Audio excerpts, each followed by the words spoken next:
Hey guys, Jake Carlson here, host of the Modern Leadership Podcast. Are you ready to focus on amplifying your leadership superpowers?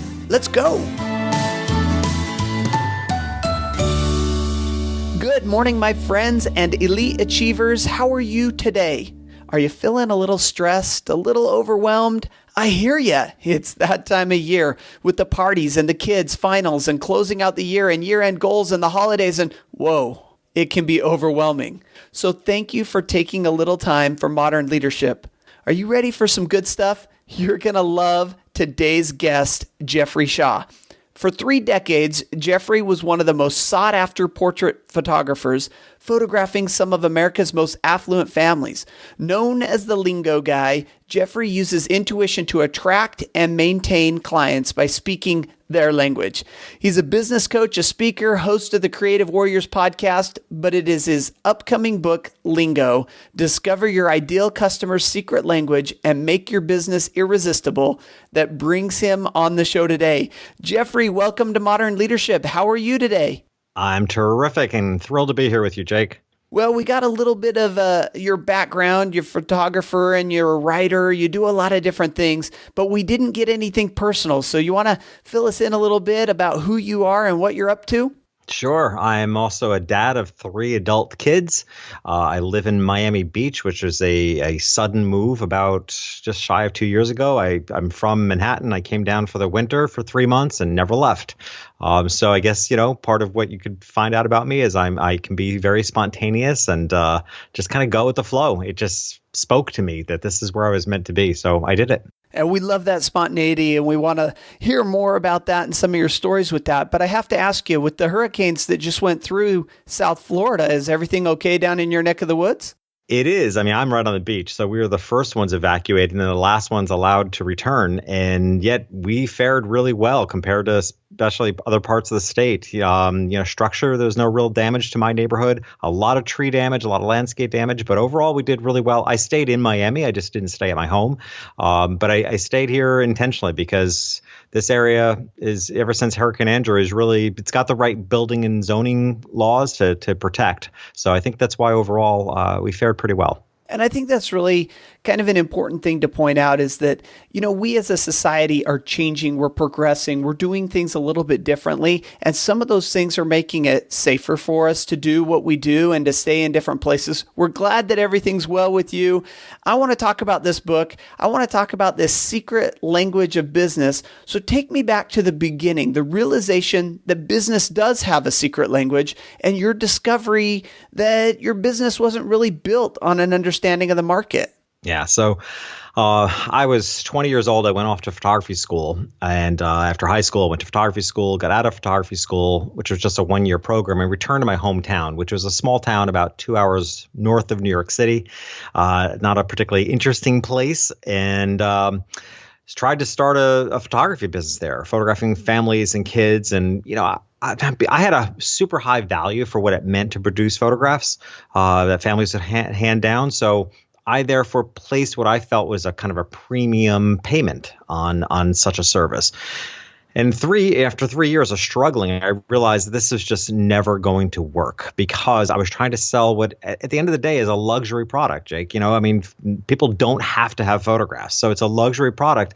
And what I realized, or I should say, was strongly pointed out to me by a woman who came in to see me about my services. She very nicely pointed out, she goes, well, I don't have the luxury of worrying about my children's memories. I don't know how I'm going to pay their rent. And it was a sit back in your chair moment of realizing that made total sense, right? I could not fault. I mean, in business, so often we can get caught up in, anger and blaming things on the economy and all this stuff. But I had to sit back and say, she's not wrong, right? She's struggling to make her rent. Who am I to try to speak to her about paying a lot of money for photographs to hand down to her children? And so I had to ask myself a big question: what now? This wasn't working. What I was doing wasn't working. And I didn't see it possible that I could lower my prices and do it cheap. That just seemed like a never-ending cycle of a lot of work. So I decided what I needed to do was pursue the luxury market, right? Because if she said it herself, she didn't have the luxury of paying for her children's memories. So I figured, well, I need to find the people that did, the people that can afford luxury items. The problem was, Jake, I didn't come from that world. I grew up lower middle class. I mean, this town I'm speaking of, this is where I grew up. So I didn't know anything about luxury. So, my challenge became, how could I learn about the affluent and luxury market? Not having at that point any idea of the secret language, but I can tell you more if you want. But there's a whole story around like a turning point moment when I even coined the phrase secret language. Do you want to know about that? Well, we will get to that in just a minute because I want to take you back to a few things. Now, we're looking at over 3 decades ago, and the world of photography has changed tremendously since then. So this lesson that you learned, as you go back that number of years, you were probably at that time taking pictures with film. It wasn't quite digital yet. No, it was film, most definitely, yeah. And you came to this realization that there are different types of clients, different type of customers, and that they need to be spoken to in different ways. And I think that that's really important as a business owner, that we all take a look at our clientele. We take a look at our business plan, whether it's on a napkin or whether we've formalized it, and we say, who are we trying to serve and who are we trying to sell to?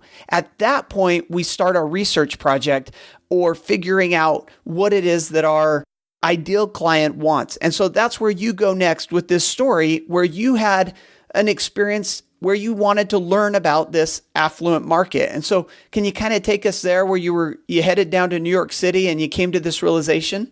Sure. Yeah. So I went to what I knew to be the only really expensive store that I ever heard about, which is Bergdorf Goodman on Fifth Avenue in New York City. So Bergdorf's is a one-of-a-kind exclusive department store. It's like 7 floors of merchandise, jewelry, clothing, etc.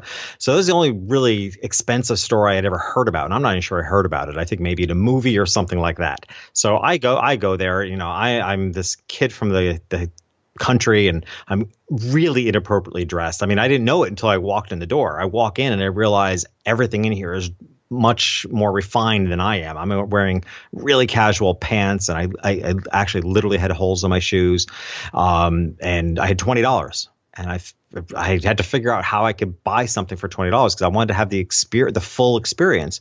So I head up to the housewares floor because I suspected if there was going to be anything I could afford, it certainly wasn't going to be jewelry and clothes. So I went up to housewares, and the only thing I could find for $20, which had to include sales tax, was this tiny votive candle, like a really small little candle. But I made a big deal of it. I was making choices. The saleswoman came over, was incredibly helpful to me, like way beyond what one would consider would be appropriate for what I was buying. And then I asked for it to be gift wrapped because I knew one of the things that I had to understand is how did things look for the affluent market, the luxury market. So she literally escorted me over to the gift wrap department, introduced me to the woman there, who I felt I could have a better connection with. And I leaned over the counter and I said to her, "Excuse me, I'm trying to learn what rich people like. Can you help me?" So, it's crazy. I was so blunt about it. And she actually kind of laughed at me, but she brought me into the back room of the gift wrap department, which I don't think would ever happen today. And she started showing me how to wrap this candle, and she's wrapping it in tons of tissue paper. And then she stops with this really dramatic pause and she says, "Don't use any tape." Now, it was the simplest things, Jake, but it rocked my world because I asked her, I said, "Why can't I use any tape?" And she went on to explain to me how, for this clientele, they want everything to be perfect. So when she gets it home, the customer gets it home, before she gives us as a gift, she's going to want to completely unwrap the tissue paper, check that the candle's perfect, put it all back together, put it back in the box, and tie the box with a ribbon, no tape. And I realized this, growing up a lower middle class kid, we wrapped our presents with duct tape, like it just newspaper and duct tape, right? Yeah. And, comics if it was on a Sunday. But that silly little thing, like no tape, I realized, oh my gosh, there's a world of a secret language that I don't know about. This store knows how to communicate with their clientele.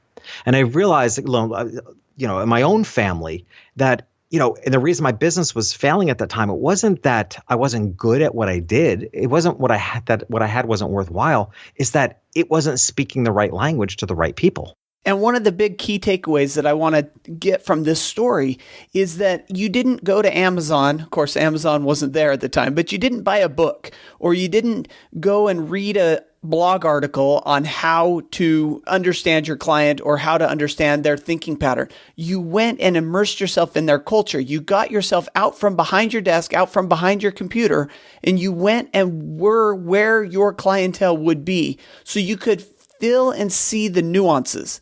You know, if somebody was writing a book on gift wrapping at this high-end store, they may leave out the part about the tape. They may assume that you already know it. But when you're there standing behind the counter, you see things that you wouldn't see but for this experience of getting out. And I think that's the big key takeaway from this story for all of us listening. And it doesn't matter what business we're in, get out from behind whatever you're hiding behind and go out and be part of the community. Go out and find your ideal client and go where they're at.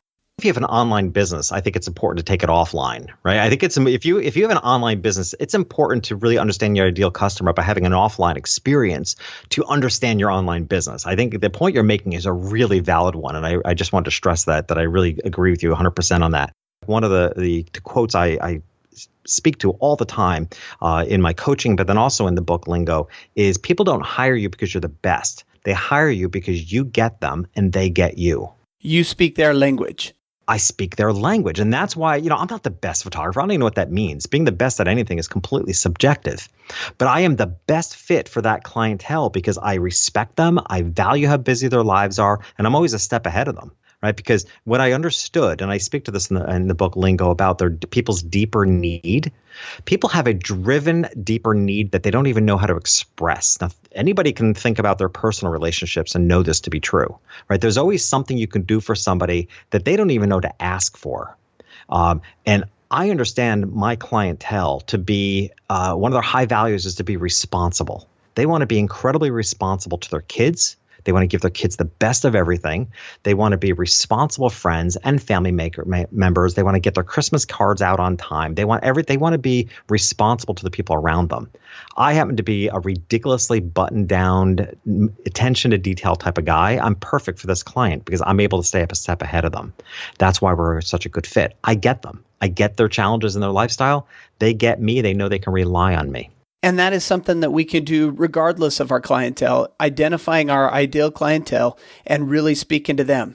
I want to go back to the book here and I want to give you a quote from it that I really enjoyed. And this is the Pareto principle, which we talk about a lot in modern leadership. The Pareto principle, business has meant that business, 80% of income comes from 20% of customers. That's to say 8 of 10 customers are not worth your effort. In today's high-speed demanding world, that's an unproductive ratio. The goal of secret language strategy is to attract ideal customers so that all customers are worth the time. And I love that. And I wanted to pull it out and talk about it a little bit because we do talk about the Pareto principle, 80-20. But I love this idea of upping that ratio so that 100% of our customers and clients are worth the time. Can you speak to that a little bit, Jeffrey? Yeah, it's as I was writing the book or just prior to writing the book, when I really started unwinding why I was so successful as a photographer. And, 8 years ago, I built my coaching practice, which is very successful relatively quickly. I coach other coaches because they don't understand how I had such a successful business quickly. And what I realized at the end of the day, the reason my businesses are successful and the people that I coach as well is that I work with my ideal customer. Right? I get really clear. You mentioned earlier about, how do you go about this? I mean, step number one is to ask the imperative question, whom are you for? Now, in marketing terms, usually when people ask that question, whom are you for? It's usually, you're trying to identify the audience. What I like to say is no. I mean, really, whom are you for? Like, who are you? What are your traits? What are your skill sets? What's your sense of humor? What's your style? And who's going to love that? That's the important question first. Like, whom are you for?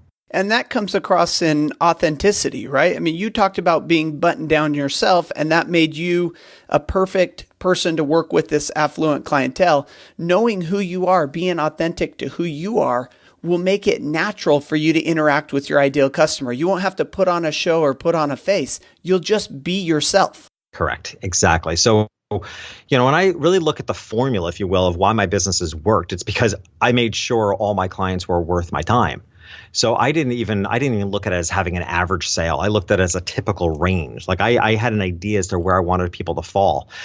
So I just, that also means knowing when to say no. But more than anything, here's the thing, and because I know it's the hardest part. People are like, well, how do you say no? How do you not, if you're struggling financially, you need the money, how do you not take the business? A lot of it comes down to branding, which is so much of what Lingo is about. Because if you can build the right business, speaking the secret language of the ideal customer that you want to work with, and you build a brand around that, you're only going to call forward your ideal customers. Right? Good branding, excellent branding should be a magnet for your ideal customer and filter out the rest. So you're not really saying no. You're actually creating the business. That's why you have to understand who the ideal customer is first, who you are, who you're the perfect match for, and then build a business for them that only speaks their language. And you're not saying no because they're the only ones that show up. Yeah, people will self-select. They'll either run to you or run from you, depending on what you stand for and what you do. So in the book, you talk about these 5 steps. And with the time that we have, I want to go through a few of these steps. Step number 1 is to know your ideal client's perspective. So perspective is step 1. And can you talk to that for just a minute? Yeah, it's imperative, and it is step 1 because you have first, before you can build a business for your ideal customer, you have to understand how they see the world. That's why I went to Bergdorf Goodman, right? I didn't know what the world was. I didn't know what it was going to look like or what I was going to find there, but I knew that I didn't know it. That's the key point. I knew that I didn't know it. And that's true for so many of us in business. If we're serving a higher end, lower end, younger, older, different parts of the world, of the country, there's a far greater chance that you don't actually know the perspective of your ideal customer. So first thing you do is you have to understand what the world looks like from their perspective without judgment and without assumption. Everything has to build on that. But, it's, in my opinion, you don't have a right to ask for somebody's business unless you understand their perspective in the first place. And so to what level do we go to understand their perspective? I mean, we could spend years and lifetimes trying to understand our ideal client, but sometimes we just got to get out and do, after we understand it to a certain degree, we got to get out and act at that point.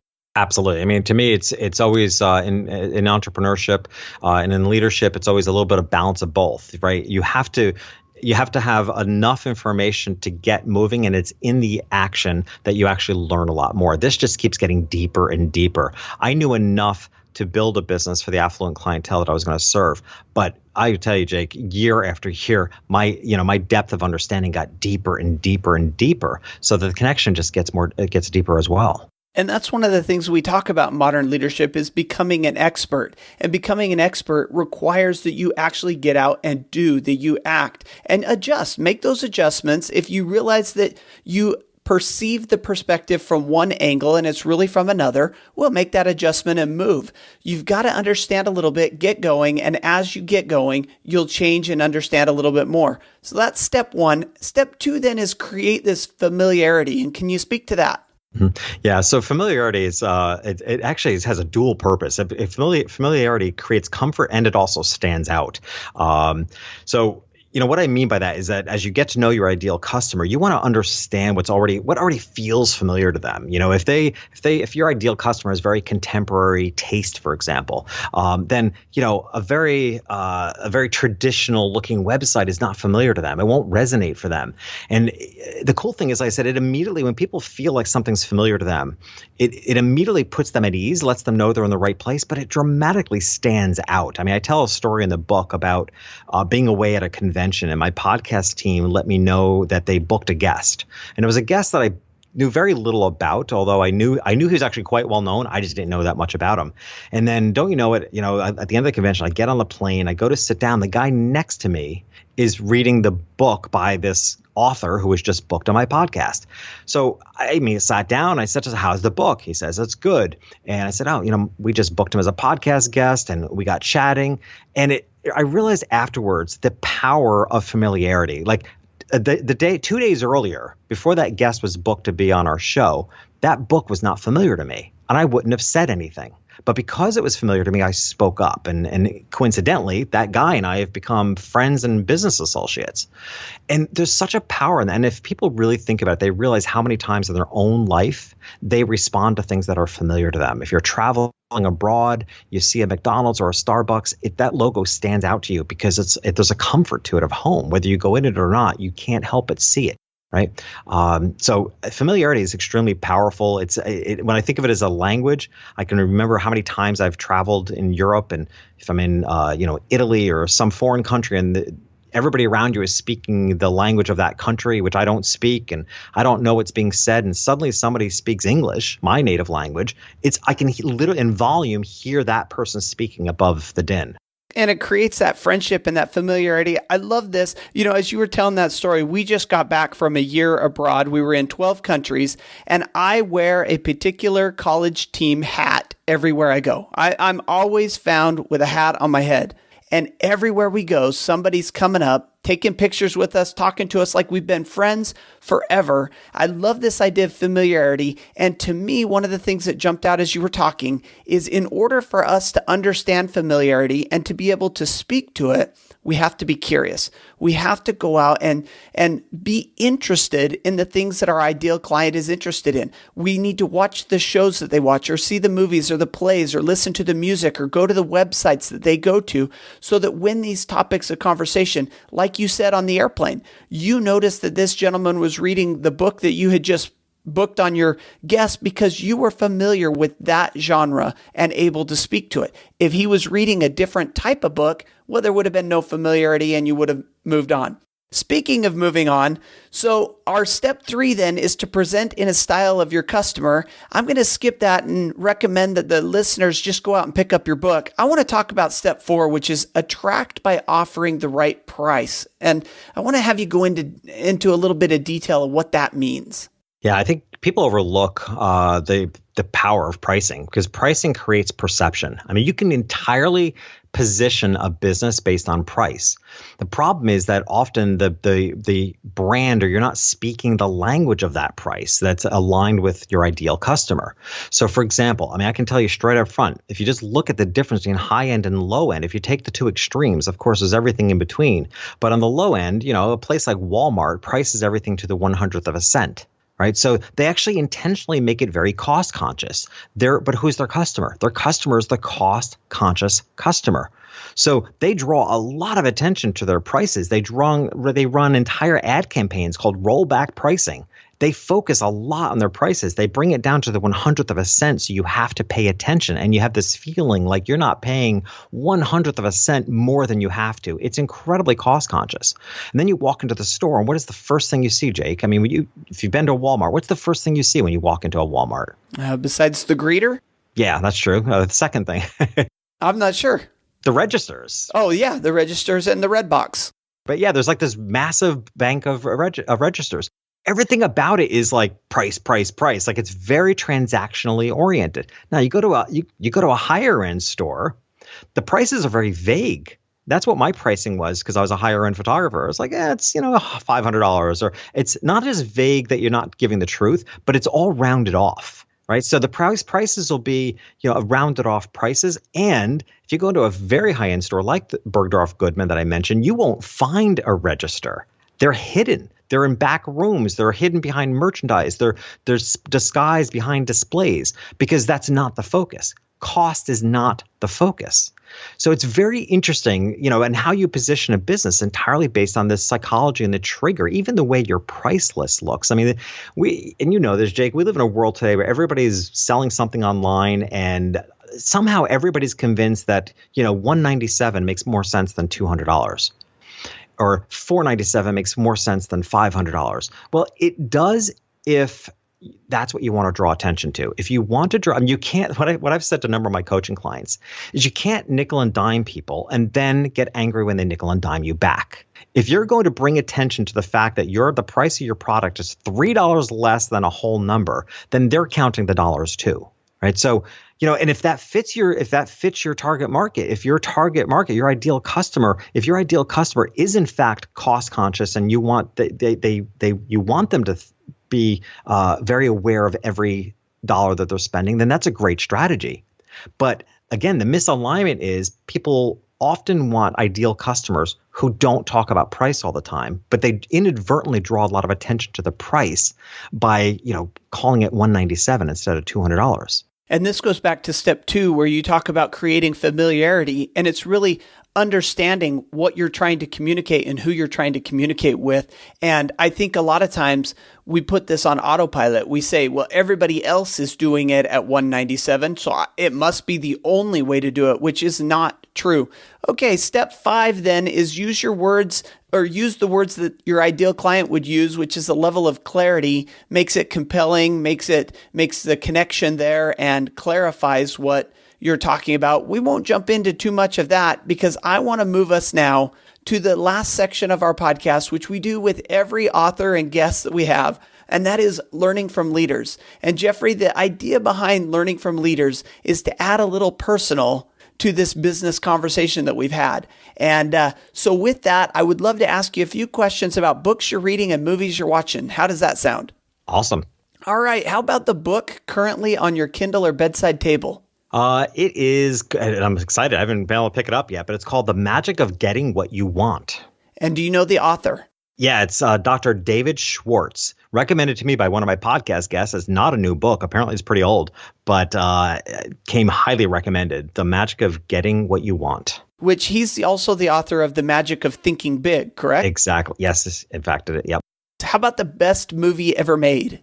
Oh man, I'm actually not much of a movie watcher, which is surprising as a photographer. But I'm going to go with The Matrix. I go back to that movie over and over again, and I think there's just a lot of life lessons in the movie, and that to me is what makes it the best movie ever made. Is that I'm not looking at it from a cinematography standpoint, but the fact that it's a movie that I can keep thinking about, and it makes me want to dig into the meaning of life. That's what I love about it. And it's probably one of my favorite as well for that exact same reason. Even though I'm not a big Keanu Reeves fan, the movie has tons of life lessons. How about your leadership superpower? That's actually an easy one for me. Empathy. And it's not just empathy for individuals. I feel I have a really high sensitivity to market trends and where I feel like things are going, which is a big part of LINGO. I had to ask myself the big question when I was writing LINGO is why? Like, why is this relevant? And I wanted to make sure I was writing something that was relevant. And, I think the reason this book is relevant is because I think there's just no other way of being in business in the future than to be unbelievably empathetic to our ideal customers. I think as the world gets more automated and robotic, the human need is going to crave a deeper connection with the people that we do business with. So I tend to be very empathetic, a little bit in advance as to where business trends are going, and that in turn, as well as the individuals, which helps me to spot the ideal customer a little bit easier. And I think the pendulum is swinging back. So we've gone in this direction of less connectivity where I guess we're connected more, but there's less personal. And I think it's going to come back our way where it's going to be more personal, and things like empathy are going to play a significant role in business and just in friendships and life moving forward. It's going to be more difficult because of the globalization of everything, technology, and so on, but it's going to be so important. How about a motivational quote, philosophy, or mantra? Let's see. I'll go with a quote by Jim Rohn, which is, your level of success can rarely exceed your level of personal development. I love that. And I use it a lot because I believe it to be so true. If I always turn inward first, like if I want more success in my life, I try to grow as a person first. And you can see this with your comment about reading 2 to 3 books a week, that you're a voracious reader and learner and increasing in your personal knowledge and what you can do. If you could leave just one leadership trait to your kids or the next generation, what would it be? Persistence. At the end of the day, after 33 years of entrepreneurship, it's the fact I keep on going. Because believe me, over that many decades and with changes of technology, there were various periods where it felt like I could become irrelevant, that the young hip guys were going to pass by. And you know what? I stayed in the game, was persistent, and most of them are gone. So persistent, to me, the ability to get knocked down, get back up, keep on going, have that warrior spirit inside of you. If I could leave that as a legacy to my children, I'd be more than happy with that alone. And the buzzword that comes to my mind is grit. And there's a great book called Grit, and that will be the Modern Leadership Book Club book next month. So we'll be diving into that, persistence and grit. Finally, best business book ever written. Gosh, there's so many of them. I mean, a couple classics. I'm gonna go with a classic here because I stress it all the time. I'm gonna go with Think and Grow Rich. I'm sure you've heard it. It's probably a best choice so many times, but it's that good. Like, people need to read it. I always, there are two books that I always tell people have to read before they die, and it's Think and Grow Rich from a business perspective, and the other one is Man's Search for Meaning by Viktor Frankl.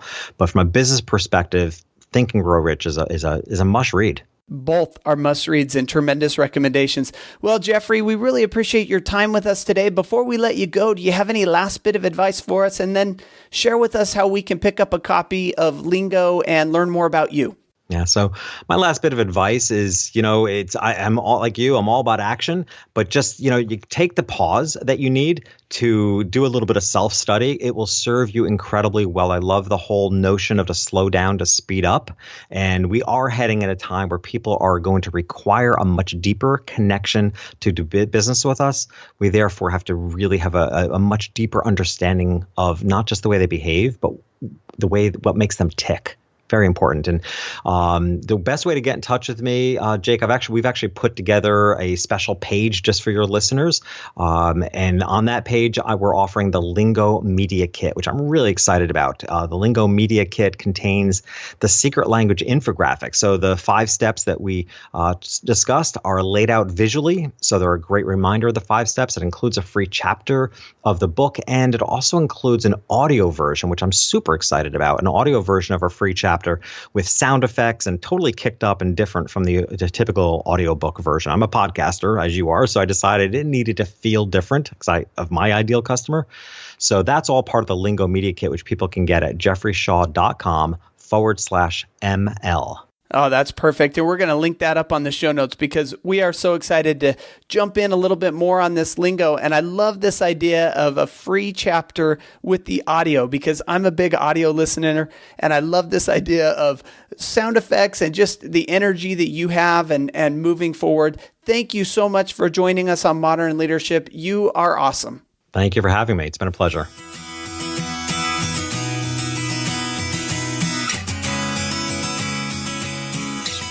The conversation of discussing a customer's secret language with Jeffrey Shaw, so impactful, so important. I just loved hearing this story from someone who has a little bit of a different background, right? This is a guy who built his business on taking luxury portraits for the affluent and how he came to understand his target market and be able to sell to that target market. Now, unfortunately, we only had 30 minutes to get into his book, and so you'll have to pick it up. You can get it over on Amazon. And of course, that great link that he gave us over on his website, which has a free chapter of the book audio, a free chapter of the book if you want to read it, plus a little media kit so you can kind of get a visual of the 5 steps that we talked about. My big takeaway from this episode, I love the discussion of the Pareto principle. We talk about it a lot on this podcast, right? But what we need to realize is that we can up that percentage. We're not locked in at 80%. We can move it to where all of our customers, all of our clients are worth our effort and worth our time.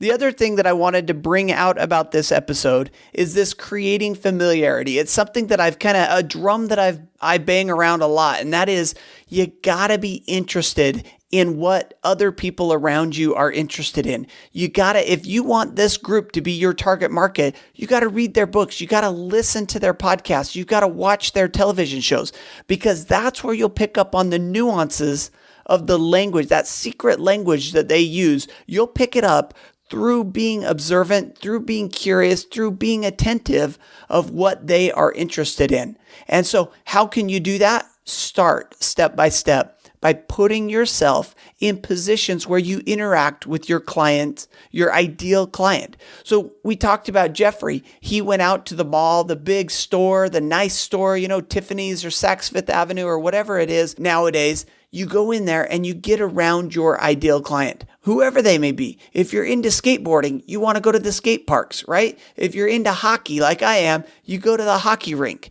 Same with your business. Surround yourself with your ideal client and understand what they need and what they want.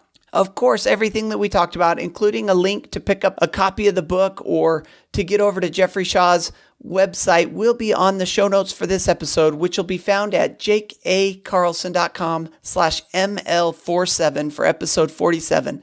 And before I let you go this week, I want to wish you a Merry Christmas or a Happy Holidays. Whatever's going on in your life this week, spend some time with family. Really enjoy this time of year because we are coming up on the end of 2017. 2018 is going to be awesome, but we got to get ourselves ready for it. Enjoy life, enjoy family, enjoy the things that we have to be grateful for at this time of year. Happy holidays. I wish you the best of days, the best of lives, and of course, as I say every week, stay awesome. See you next time.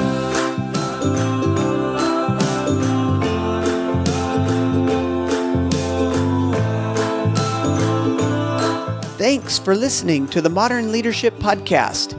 You can find me on Facebook at Speaker Jake, on Twitter at Jake A. Carlson, and of course the website, jakeacarlson.com. See you there.